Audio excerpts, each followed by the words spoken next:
Hi guys, this is gsndon.com and the moment you've been waiting for has finally come. This is the Samsung Galaxy S4 and I'm here to perform its unboxing. I've shown you a preview of its sample version 2 months ago and now the final version has come. As you can see, the box has a wooden texture and the whole device goes on the whole nature theme. It has that water drop effect. This is printed with soy ink, saving the nature, so it's all about the nature, all about that for Samsung. So this is the flagship that Samsung has announced back in March. We previewed it in April and now in June it's time for the full review, but first this is the unboxing. So this is the finalized version. If you're in USA you can purchase it for $199.99 on AT&T on contract, obviously, or if you want to get it off contract you can spend $639 for it. And this is what you get. This is the smartphone that everyone is talking about, with a 5-inch Super AMOLED display and the price tag of $639 off contract. We got here the white version, there's also a black version out there, and many more colors have surfaced, but right now we have only the white version. This video will not focus on the handset so much, we'll focus on the accessories, the box, the initial setup, and all the stuff that a customer who just purchased the phone must find out. So let me start with the user manual. Once again, keeping that wooden texture. So this is the guide in a bunch of languages. It's very cute and childish from what I can see. Okay, let's see. Family sitting around the dinner table. Instructions, air gesture, group play, and S health. Very useful, all of them, all of these apps and features.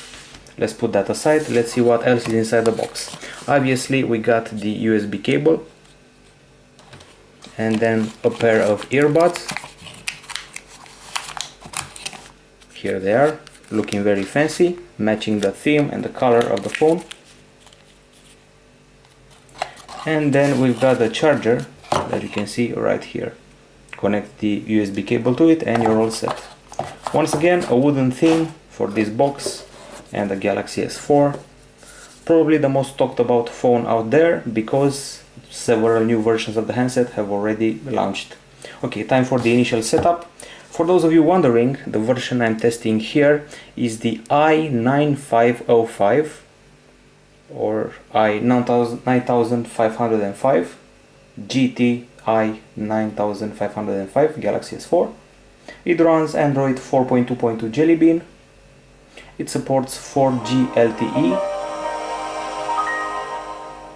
Its screen is a Super AMOLED 5-inch display. Resolution is 920 over 1080 pixels.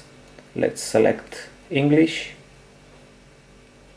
So here we go, English. Next. Next again. Next.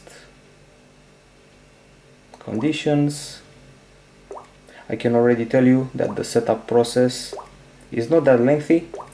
My landmark here when it comes to long setup processes is certainly the Lumia devices from Nokia with their Windows Phone and their huge setup processes. Some of the key features of the device like Smart Stay, Smart Pause, Smart Scroll. You can basically activate all of them, but we'll talk about that next. And we've finished the setup. Okay, so this phone comes with 2 gigs of RAM, 6 gigs of internal storage, but you can also find the Galaxy S4 in versions with 32 or 64 gigs.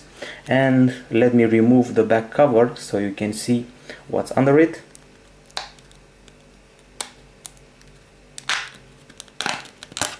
So here it is. This is the battery of the phone, and here we have the SIM card slot. It's a micro SIM card slot, and here the micro SD. This is what the inside of the phone looks like. Speaking of insides, the brain of this handset is a Qualcomm Snapdragon 600 quad-core CPU with a frequency of 1.9 GHz, and the GPU is the Adreno 320, also the one that's been present on the quad-core Snapdragon S4 Pro. We also have NFC on this device and also infrared.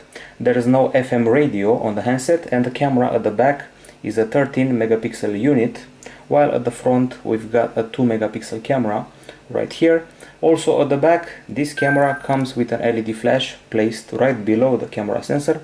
This handset is 7.9 millimeters in thickness and it weighs 130 grams. As I said, it uses a micro SIM card slot and its battery is a lithium-ion unit with a 2600 mAh capacity. And now let me adjust the brightness just a little bit so we can film a little better without those bad effects sneaking in. As you can see, every move I make is very smooth on this device, and well, Samsung promises that this handset will achieve a battery life of about 17 hours when it comes to talk time, so you can use that 2600 mAh battery for 17 hours of continuous talk. Now let me show you the camera interface and some of its features. A very short preview, we already had a preview of the handset, but I'm getting back to that to remind you what we're dealing with. So a bunch of features right here. As you can see, we got beauty face, burst photo, best face, sound and shot, animated photo, rich tone, eraser, panorama, sports, night, and the good old auto. There's also the option of including your own face into the picture by pressing this option right here. It will use the front camera and the back camera at the same time, so you can be part of the picture. Okay, so that's all I can show you right now. Of course, there are other options to play with. As you can see, you also have a ton of effects: cartoon, moody, rugged, oil pastel, fisheye. Fisheye is actually very cute. Okay, what else I can show you? Of course, the famous health app. It's called S Health. Basically, it can connect to your scale, to your armband, to your jogging devices, and you can keep track of your weight, of your comfort levels. And if you have heart problems or diabetes or anything like that, you can keep track of everything: your glucose, your blood pressure, everything through that app. In the settings area, you'll run into a bunch of smart features. One of them is S-Beam, for example, so you can beam stuff up via NFC and Wi-Fi direct. And then in the display area, you'll see a bunch of features here as well. Of course, you can display battery percentage if you want, a feature that we didn't have on the HTC One, for example, at least initially. There's also a feature called multi-window. This one is for multitasking. You can see it triggered right now. So I can use two apps at the same time, a method that started, if I'm not mistaken, with the Galaxy Note 2. I can deactivate this by keeping pressed the back button. This handset also comes with Air View and also smart pause, so you can watch a video, turn your head around and the video will pause. And let me show you something cool. If I swipe down with a single finger, I am going to access these normal toggles. If I swipe down with two fingers, I can see all of the toggles that matter here: Air View, power saving, screen mirroring, multi-window, and all the options that are really important on this device. You can also use this handset with a bunch of gloves on your hands, no problem with that. And as I said, it has smart pause, it has a feature called smart stay, so if you're reading an article on the screen and you keep looking at the screen without touching it, the screen will stay on, it won't go into standby mode because it can sense your eyes looking at it. There's also a feature called Group Play, and by using this Group Play you can connect this device to a bunch of other Samsung Galaxy S4s and play music together, like a bunch of speakers for example, or play games together and other features like that. I find the most appealing aspect about this device in this area stuff like air gesture, motion, palm motion. You can do a screen capture by swiping around. Some of the features you know from Galaxy S3, some of them are brand new. And speaking of Galaxy S3, if you see a Galaxy S3 next to a Galaxy S4, the first thing you notice is that the bezel is much smaller on this device. So this is the Galaxy S4, an unboxing and a short preview of this handset that will be reviewed very soon here at gsmdom.com. That's it, bye bye.